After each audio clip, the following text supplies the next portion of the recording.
언약궤가 평안을 얻었을 때 다윗이 여호와의 성전에서 찬송하는 직분을 맡긴 자들은 아래와 같았더라. 솔로몬이 예루살렘에서 여호와의 성전을 세울 때까지 그들이 회막 앞에서 찬송하는 일을 행하되 그 계열대로 직무를 행하였더라.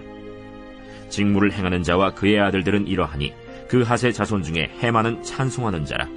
그는 요엘의 아들이요 요엘은 사무엘의 아들이요 사무엘은 엘가나의 아들이요 엘가나는 여로함의 아들이요 여로함은 엘리엘의 아들이요 엘리엘은 도아의 아들이요 도아는 숲의 아들이요 숲은 엘가나의 아들이요 엘가나는 마하스의 아들이요 마하스는 아마세의 아들이요 아마세는 엘가나의 아들이요 엘가나는 요엘의 아들이요 요엘은 아사랴의 아들이요 아사랴는 스바냐의 아들이요 스바냐는 다핫의 아들이요 다핫은 아실의 아들이요 아실은 에비아삽의 아들이요 에비아삽은 고라의 아들이요 고라는 이스할의 아들이요 이스할은 그핫의 아들이요 그핫은 레위의 아들이요 레위는 이스라엘의 아들이라. 헤만의 형제 아삽은 헤만의 오른쪽에서 직무를 행하였으니 그는 베레기아의 아들이요 베레기아는 시므아의 아들이요 시므아는 미가엘의 아들이요 미가엘은 바세야의 아들이요 바세야는 말기야의 아들이요 말기야는 에드니의 아들이요 에드니는 세라의 아들이요 세라는 아다야의 아들이요 아다야는 에단의 아들이요 에단은 심마의 아들이요 심마는 시므이의 아들이요 시므이는 야핫의 아들이요 야핫은 게르손의 아들이요 게르손은 레위의 아들이며 그들의 형제 무라리의 자손 중 그의 왼쪽에서 직무를 행하는 자는 에단이라. 에단은 기시의 아들이요 기시는 압디의 아들이요 압디는 말룩의 아들이요 말룩은 하사비아의 아들이요 하사비아는 아마시아의 아들이요 아마시아는 힐기야의 아들이요 힐기야는 암시의 아들이요 암시는 바니의 아들이요 바니는 세멜의 아들이요 세멜은 말리의 아들이요 말리는 무시의 아들이요 무시는 무라리의 아들이요 무라리는 레위의 아들이며 그들의 형제 레위 사람들은 하나님의 집 장막의 모든 일을 맡았더라. 아론과 그의 자손들은 번제단과 향단 위에 분향하며 제사를 드리며 지성소의 모든 일을 하여 하나님의 종 모세의 모든 명령대로 이스라엘을 위하여 속죄하니 아론의 자손들은 이러하니라. 그의 아들은 엘르아살이요 그의 아들은 비느하스요 그의 아들은 아비수아요 그의 아들은 붓기요 그의 아들은 우시요 그의 아들은 스라히아요 그의 아들은 무라요시요 그의 아들은 아마랴요 그의 아들은 아히두비요 그의 아들은 사독이요 그의 아들은 아히마스이더라. 기도하겠습니다. 하나님, 우리의 죄를 씻으신 하나님, 하나님, 우리더러 죄의 빚을 갚으라고 우리를 이 땅 가운데 버려두는 것이 아니라 하나님이 친히 그 죄의 결과를 감당하시고 또 우리를 씻기시고 오늘도 우리를 설득하고 끌고 가사 구원까지 인도하시는 그 하나님을 오늘도 의지합니다. 하나님, 온전히 나의 죄를 사랑하시고 죄인된 나를 여전히 주의 품 안에 자녀로 삼아주신 하나님, 이 시간에도 주님을 의지하며 또 주님께서 나에게 원하시는 것이 무엇인지 깨닫고자 하오니 하나님께서 이 아침에 깨닫게 하여 주시고 이제는 죄를 벗어나 온전히 주의 자녀로 살아갈 수 있도록 하나님 우리 가운데 영적인 힘을 더하여 주시옵소서. 주님, 오늘도 말씀을 듣겠습니다. 말씀하여 주시옵소서. 예수님 이름으로 기도드립니다. 아멘. 네, 어제 이제 말씀처럼 이 제사장들이 피 흘림에 대한 해석을 바로하고 회개의 정욕으로 나아가니까 제가 어제도 이제 그런 말씀 드렸죠. 제사장들, 각 가정의 제사장인 아버지들, 그리고 이 세상의 제사장인 성도들이 하나님 앞에 피에 대한 해석만 잘해도, 회개의 적용만 잘해도 거기에 평안이 임하거든요. 그런데 오늘 말씀에 어떤 일이 일어나냐면 이스라엘의 제사장들이 피 흘림의 적용을 잘하고 해석을 잘하니까 하나님의 임재의 상징인 언약궤가 평안을 얻었다라는 거예요. 즉 하나님과 백성 사이에 샬롬이 임했다라고 합니다. 완전한 결합이 이루어진 거예요. 그런데 하나님과 백성의 사이가 회복되니까 이 법궤를 늘 옮기고 다녔던 레위인들의 사역이 즉각적으로 변하는 거예요. 그러니까 더 이상 이 법궤가 옮겨 다닐 필요가 없는 거예요. 이제 백성들과 하나님 사이에 샬롬이 일어나니까 하나님이 백성들 안에 영원 무궁토록 계속 이제 거하시는 거죠. 그러자 바뀌는 게 뭐냐면 이들이 샬롬이 임하니까 이들의 사역이 찬양으로 바뀌는 거예요. 여러분, 이거는 굉장히 많은 걸 시사합니다. 여러분, 사람이 배부르고 여유가 있을 때, 육이 여유가 있을 때 나오는 게 뭐냐면 그게 바로 노래예요. 그렇죠. 여러분, 사람이 평안하면요, 가장 기분이 좋을 때 그 입에서 나오는 표현이 뭐냐면 노래가 나오는 거예요. 흥얼흥얼 거리는 거죠. 마찬가지로 영이 배부르고 하나님과 나 사이에 평안함이 있을 때 인간의 영혼에서 자연스럽게 흘러나오는 게 있는데, 그게 뭐냐면 바로 그게 찬양이에요. 영이 가장 기쁠 때, 그때 인간은 찬양하게 되어 있다는 거죠. 그런데 왜 에스라가 특별히 예배의 전성기인 다윗의 때 찬양 맡았던 레위인들, 왜 찬양이 그때 번성했는지 이 이야기를 왜 하겠습니까? 무너진 이스라엘을 회복하는 시점에서 너희의 회복이 진실하다면 반드시 일어나야 되는 일이 뭔지 오늘 그걸 이야기하고 싶은 거예요. 그런데 오늘 말씀을 말하려면 반드시 이 시기에 사람들이 지었던 시를 하나 봐야 돼요. 그게 뭐냐면 시편 108편 말씀과 함께 오늘 말씀을 봐야 되는 겁니다. 왜냐하면 시편 108편이 이 시기에 지어진 시인데 그게 바로 찬양을 이야기하고 있거든요. 자, 시편 108편 1절 2절을 보면 완전히 무너진 곳에서 새롭게 시작하려고 하는 이스라엘에게 시인이 먼저 선포하고 요구하는 게 있어요. 그게 뭔가? 시인은 회복의 자리에서 한 가지를 결심하는데 이렇게 결심합니다. 이제 나는 하나님을 찬양하는 인생, 노래하는 인생을 살기로 결심하는 거예요. 이제 내 인생에서 찬양이 끊어지지 않겠다. 그러니까 우리 조상들은 피 흘림의 사건이 있을 때마다 찬양이 끊어지고 원망을 하고, 피 흘림의 사건이 있을 때마다 시험 들고 이랬지만, 이제 나는 이 역사를 다 지나온 나는 피 흘림의 사건이 일어날 때에도 여전히 찬양하겠다는 거죠. 그런데 그러면서 하는 중요한 말이 뭐냐면 2절에 그런 기록이 있습니다. 비파야 수구마 깰지어다, 내가 새벽을 깨우리로다. 그러니까 이 시인이 말하는 게 뭐냐면 사람이 찬양이 회복되는 것과 그의 영혼이 깨어나는 것을 일체로 보는 거예요. 영혼이 깨어났는데 찬양을 안 하는 건 말이 안 되는 거예요. 어떤 사람의 찬양이 진실하다, 그는 깨어있다라는 거죠. 그런데 이게 굉장히 의미 있는 구절인데요, 여러분은 이 시인이 말하는 비파와 수금이 어떤 악기인지 아십니까? 둘 다 하프 종류의 현악기인데 이 악기들이 연주된다는 게 무슨 의미냐? 일단 이스라엘이 처음에 이 가나안에 들어와서 한창 정복 전쟁을 하고 막 가나안 땅을 정복했을 때는 할 일이 많잖아요. 나도 이제 나라가 생겼으니까, 집이 생겼으니까 땅을 정비해야 되죠. 성을 세워야 되죠. 생활 기반도 마련해야 되죠. 그러니까 예배를 발전시킬 틈이 없는 거예요. 아니, 내가 먼저 살아야 되는데, 기본적인 걸 해야 되는데 예배에 신경 쓸 수가 없는 거죠. 그런데 다윗의 때에 와서 나라가 안정이 됐어요. 드디어 하나님의 법궤가 평안을 얻고 예배의 전성기가 온 거예요. 그러자 급속도로 깊어지는 게 뭐냐면 이 예배가 깊어지기 시작하는 거예요. 그래서 샬롬이 중요한 거예요. 여러분, 샬롬이 깨지면요 예배가 깊어질 수가 없어요. 우리가 왜 마음 가운데 평안을 유지해야 되고 우리의 삶 가운데 샬롬을 요구해야 되냐면 샬롬이 있을 때에만 그 위에 예배가 세워지기 때문이에요. 그런데 이 이스라엘의 왜 우리가 이제 다윗의 때를 꿈꾸냐면 다윗의 때 이스라엘 사람치고 예배가 깊지 않은 사람, 예배가 즐겁지 않은 사람은 아무도 없었어요. 여러분, 일단 예배 가운데 기쁨이 있다. 그리고 그 어떤 재미보다 예배가 너무 재미있고 즐겁다. 그러니까 교회 가는 게 즐거운 거예요, 사람이. 그럴 때가 있어요. 어떤 사람은 교회 가는 게 또 예배 시간인가, 또 가야 되나, 또 오늘은 또 어떻게 버티나, 이럴 때가 있는데 또 어떨 때는요 주일만 오면 마음이 두근두근거리고 예배당을 가는 그 마음이 너무너무 즐겁고, 그래 오늘은 또 하나님이 뭐라고 말씀하실까, 그 기대가 되고, 그러면요 그 영적인 전성기가 온 거예요. 회복이 된 겁니다.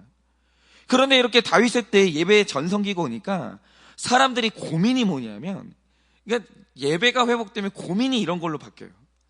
어떻게 예배를 더 잘 드릴 수 있을까? 어떻게 하면 이 찬양이 더 좋을까? 이러다가 고민하다 보니까 발전한 게 뭐냐면 예배 음악이 발전하고, 예배 음악이 발전하니까 예배에 쓰이는 악기를 개발하기 시작한 거예요. 그런데 이 다윗의 때 찬양이 얼마나 대단했냐면 하나의 찬양을 이끄는 리더가 33절에 헤만, 39절에 아삽, 44절에 에단 3명이 있었어요. 그러니까 성가대 대장이 3명이었다는 거예요. 그런데 왜 그 당시에 성가대 대장이 3명이나 되는지 아십니까? 노래하는 찬양 단원이 4,000명이었거든요. 어마어마하지 않습니까? 그러니까 각 파트의 대장이 288명이에요. 그러니까 이 대규모의 찬양단을 지휘하려면 지휘자가 3명은 있어야 되는 거예요. 안 그러면 4,000명을 지휘할 수가 없는 거예요. 그런데 여러분 상상을 해보세요. 4,000명의 나라에서 목소리 좋은 사람을 다 뽑아가지고 예배의 전성기를 찍던 그 사람들이 일시에 입을 열어가지고 찬양을 그냥 일시에 시작을 하는 거예요. 똑같은 찬양을 훈련받은 사람들이. 여러분 그러면요 하늘문이 열리는 거예요. 노래를 잘해서가 아니라 마음을 담은 이 찬양을 4,000명을 일시에 이게 찬양을 부르기 시작하면 그 천국인 거예요. 그러니까 당시 다윗의 예배는 정말 하나님이 기뻐하시는 찬양 그 자체였다는 거죠. 그런데 이때 4,000명이 일시에 찬양을 터뜨릴 때 이때 연주됐던 악기가 뭐냐면 그게 바로 비파와 수금이에요. 그러니까 이스라엘이 영적으로 깨어있을 때 다윗이 한창 순수한 예배자였을 때 이 비파와 수금은 예배의 영을 음악으로 표현하는 그 역할을 했다는 거죠. 그래서 이게 얼마나 영적인 악기냐면 사울이 한창 악신에 들려가지고 힘들어할 때 다윗이 무엇으로 악신을 쫓았습니까? 안찰기도가 아니에요. 뭐 소리 질러가지고 쫓은 게 아니고 그 자리에 앉아가지고 수금을 탈 때 하나님을 찬양할 때 악신이 그 찬양을 견디지 못하고 떠났다라는 거예요. 여러분 깨어있는 사람의 찬양은 이런 거예요. 여러분 우리에게는 천상의 음악이 사탄에게는 견딜 수 없는 고통의 소리가 되는 거예요. 여러분 찬양은 이런 힘이 있는 거예요. 그런데 다윗이 죽고 서서히 이스라엘의 영성이 잠들어가자 이 비파와 수금이 어떻게 변질됐냐? 아모스서 5장을 보면 종교 지도자들이 아무 감정 없이 이 악기를 타기 시작해요. 그러니까 그때는 연주가 기쁨이고 즐거움이었는데 이제 아모스서를 가서 백성들이 타락하기 시작하면 악기 연주가 직업이 되고 먹고 사는 길이 되고 노동이 되기 시작하는 거예요. 지겨워지기 시작하는 거예요, 이게. 그리고 어떨 때는 술 파티에서 이 비파가 연주되기 시작해요. 그러니까 예배의 전성기 때 하나님을 기쁘시게 하던 악기가 이제 예배가 다운되고 또 사람들이 영성이 죽어가기 시작하면 이제 그 악기로 내가 즐기기 시작하고 나를 기쁘게 하는 악기가 되고 심지어 찬양은 이제 노동이 되기 시작하는 거예요. 그리고 이스라엘이 마침내 하나님의 징계를 받아서 바벨론의 포로로 잡혀갔을 때 이때 이스라엘 땅에는 급기야 비파와 수금 소리가 싹 사라져요. 아무도 이걸 연주하지 않아요. 영이 깊이 잠들어 버리니까 그 땅의 찬양 소리가 뚝 끊어지는 거예요. 뚝. 저는 이게 정말 맞다고 생각하는 게요. 여러분 사람이 영적으로 죽잖아요. 그럼 내 입에서 제일 먼저 끊어지는 게 뭔지 아십니까? 찬양 절대 못해요. 그렇죠. 여러분 그냥 뭐 억지로라도 기도는 해요. 뭐 식사 기도라도 하겠죠. 근데 사람이 찬양을 하는 일은 없어요. 여러분 영적으로 사람이 살아있을 때는요. 찬양 반주만 나와도 마음이 울컥하고 눈물이 나면서 예배가 열려요. 그냥 가만히 그 찬양 듣고 있으면 그건 내 얘기하는 것 같아요. 그런데 영이 죽으면 세상에서 제일 지루한 음악이 뭔지 아십니까? 그 찬양이에요. 그 있잖아요. 찬양, 그러니까 영이 죽어 있는 사람들은 찬송가 딱 폈을 때 찬송가 가사가 5절이다. 숨이 턱 막히는 거예요. 아, 이거 언제 다 끝나나. 그런데 그런 사람들 특징이 있어요. 그게 뭐냐? 그 찬양은 지루한데 트로트를 들으면 그렇게 은혜 받는 거예요. 다 내 이야기 같고 옛날 첫사랑 떠오르고. 그러니까 이게 찬양은 은혜가 안 되는데 트로트 들으면서 은혜가 된다. 영적으로 뭐 문제 있으신 거예요. 그러니까 여기서 지금 문제가 되는 건 트로트가 아니라 내 마음에서 찬양의 비파와 수금 소리가 끊어졌다. 그 지금 오늘 성경이 말하는 바는 뭐냐면 영적으로 잠들어 있는 거예요. 잠들어 버린 거죠. 그런데 지금 이스라엘 백성들이 완전히 무너진 자리에서 다시 일어서려고 할 때 외치는 요구가 뭔가? 오늘 말씀이 찬양에 관련된 자들이 다시 일어나는 거예요. 찬양이 회복되라는 거예요. 잠자고 있던 비파와 수금을 다시 꺼내가지고 다시 노래하고 찬양하라는 거죠. 이게 회복이 돼야 되는 거예요.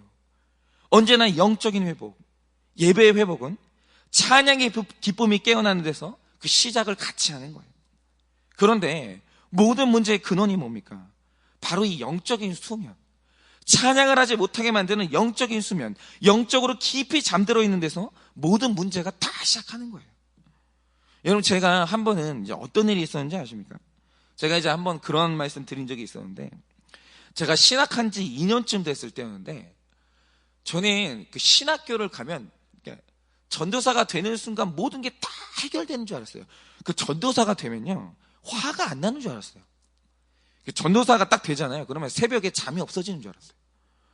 하나도 안 바뀌는 거예요. 그냥 명치만 바뀌었지 육적인 욕구가 하나도 안 바뀐 거예요. 그러니까 신학교를 갔는데 너무너무 힘든 거예요. 여러분, 신학교를 가면은 공부가 힘든 게 아니에요. 신학교를 가면 신학교 학생들은 전부 다 기숙사에 입사해가지고 생활 패턴을 바꾸기 시작하는데 그게 너무 힘든 거예요. 제일 힘든 훈련이 뭐냐면 새벽 예배 훈련이 너무 힘든 거예요. 새벽 예배 이제 갈 때가 되면은 그 새벽 예배 가는 시간에 그 깨운다고 트는 음악 소리 있잖아요. 그게 제일 듣기 싫어요. 그 무슨 찬양이 지금도 생각이 안 나는데 그걸 항상 틀어요. 그러면 그 소리 딱 들리자마자 새벽 예배를 도대체 어떤 놈이 만들었나. 그러니까 이거를 평생 하고 살아야 되는 게 사역이면 이거 빨리 그만둬야 되는 거 아닌가. 그래서 심지어 어떤 일도 있었냐면 새벽 예배 시간이 되면 자는 놈이 있나 없나 이제 사감이 깨우러 다녀요. 뭐 어떤 사람은 이 캐비넷에 숨어가지고 이제 자기도 하고, 어떤 사람은 심지어 진짜로 창문에 매달린 사람도 있었어요. 너무 새벽 예배 가기 싫어가지고. 그러니까 너무 힘들어하고 있는데, 그런 영적인 상태에서 하나님이 어떤 작은 사건을 통해서 이 교훈을 주신 일이 있었어요. 그게 뭐냐면, 제가 한 번은 이제 새벽에 잠을 자고 있는데, 왜 사람이 이제 자다 보면 정신이 맑게 완전히 깬 건 아닌데, 내가 깬 건지 자는지, 내 몸이 바깥에 있는지 안에 있는지 헷갈릴 정도로 몽롱한 상태가 있어요. 깨긴 깬 거예요, 그게. 그런데 하루는 제가 이게 어중간한 상태로 깬 거예요. 그런데 다른 건 다 수면 상태인데 귀가 열리더라고요. 그렇죠? 사람이 이렇게 어중간하게 깨면 이게 귀가 열려요. 근데 왜 그걸 제가 알게 됐냐면, 내가 깼나? 지금은 몇 시인가? 이런 생각이 드는 순간에 이게 어디서 있잖아요. 두드리는 소리 있잖아요. 후두두두두두, 후두두두, 이런 소리가 들리는 거예요. 처음에 제가 그걸 뭐라고 생각했냐면, 비가 오나. 제가 빗소리를 되게 좋아하거든요. 비가 오나, 그 비가 떨어지는 소리인가. 그 생각을 했어요. 근데 듣다 보니까 이상한 게 뭐냐면, 이게 두드리는 소리가 밖이 아니라 이 안에서 나는 소리인 거예요. 비가 샌 적은 없거든요, 기숙사에서. 제 방 안에 그 소리가 나는데 중요한 건 뭐냐면, 후두둑, 후두둑, 후두둑 이 소리가 계속 가까워지는 거예요. 얼굴 쪽으로. 기분이 너무 이상해가지고 얼른 일어가지고 불을 켜는데, 그 소리가 뭐냐면 이 15cm 정도 되는 지네가, 그 발 있잖아요. 발 엄청 많잖아요. 그 발가락으로 장판 두들기면서 제 얼굴 쪽으로 기어오고 있는 거예요. 실제로 있었던 일입니다. 근데 그걸 보는데 소름이 쫙 끼치면서, 나 이걸 못 듣고 잠들어 있었으면 어쩔 뻔했나. 근데 그 생각이 드는 거예요. 정확히, 그러니까 눈이 딱 마주쳤다니까요, 지네랑. 정확히 제 얼굴 쪽으로 기어오고 있는데, 그대로 잠들어 있었으면 얼굴 타고 올라왔을 거 아니에요. 그럼 제가 입 벌리고 자고 있는데, 입속으로 들어왔을까? 그 입속으로 들어왔으면 혀를 깨물었을까? 귀에 들어왔을까? 눈을 깨물었을까? 별 생각이 다 드는 거예요. 왜 제가 그 생각을 하냐면, 이게 근거 없는 생각이 아니라, 실제로 그때쯤 TV에서 어떤 장면을 봐버렸냐면, 어떤 여성이 잠을 자고 있다가 외국에서 입속에 뱀이 들어온 거예요. 그 장기 안으로 들어간 거예요, 타고. 그래서 그걸 수술로 꺼내는 장면, 뱀을 꺼내는 장면을 봤거든요, 제가. 막 의사들이 그걸 꺼내면서 막 질겁을 하는 거예요. 근데 저한테 그 일이 일어날 뻔한 거예요. 제가 어떻게 했는지 아십니까? 그때 이게 기숙사에 바베큐 파티를 해가지고 고기 집는 이 집게가 있었거든요. 긴 거 있잖아요. 그걸로 잡아가지고 싱크대에 가가지고 그 질식시켜 죽였어요. 물 받아가지고. 얼마나 화가 나는지. 그러니까 또 얼마 안 있다 죽더라고요. 그런데 그걸 이제 다 겪고 나니까 놀란 가슴으로 진정하고 있는데, 새벽 예배 시간이 다 됐어요. 그래서 제가 새벽 예배를 갔는데, 거기서 기도하는 중에 하나님이 깨달음을 주시는 거예요. 여러분, 택자에게는 그 진해 한 마리도 우연이 아니라 하나님이 보내시는 메시지인데, 메시지가 뭐였냐? 보세요. 이 진해가 위험한 곤충이에요. 저는 시골에서 물려봤거든요. 퉁퉁 붓습니다. 그 아무것도 아닌 곤충인데, 그게 그 제 상태에 따라서 이게 위험한지 아닌지가 완전 달라지는 거예요. 여러분, 사실 제가 깨어 있었을 때 지네가 생긴 게 좀 징그럽긴 해도 저한테 아무것도 못해요. 힘도 없습니다. 여러분, 깨어있는 저를 지네가 만났다. 그럼 지네가 재앙이죠. 지가 저를 어떻게 이기겠어요. 저 살려두지 않거든요. 그거 놔뒀다가 우리 가족을 물면 어떻게 할 거예요. 그러니까 이 지네가 깨어있는 저를 만나면 그거 제가 밖으로 던져버리든지 아니면 제가 밟아서 죽이든지 그거 죽는 거예요. 그러니까 이 지네 입장에서는 인간이 깨어있는데 나를 만난다? 그럼 그게 지네한테 일어날 수 있는 재앙이에요. 그런데 그렇게 힘이 없는 지네가 세상에서 가장 위험하고 두려운 존재가 되는 때가 있어요. 그게 나를 공격하는 때가 있다라는 거죠. 그게 언제냐면 그건 내가 잠들어 있는 때예요. 그 지네는 그대로인데 잠들어 있는 내가 이 지네를 아주 위협적인 존재로 만드는 거예요. 그런데 여러분, 지네뿐입니까?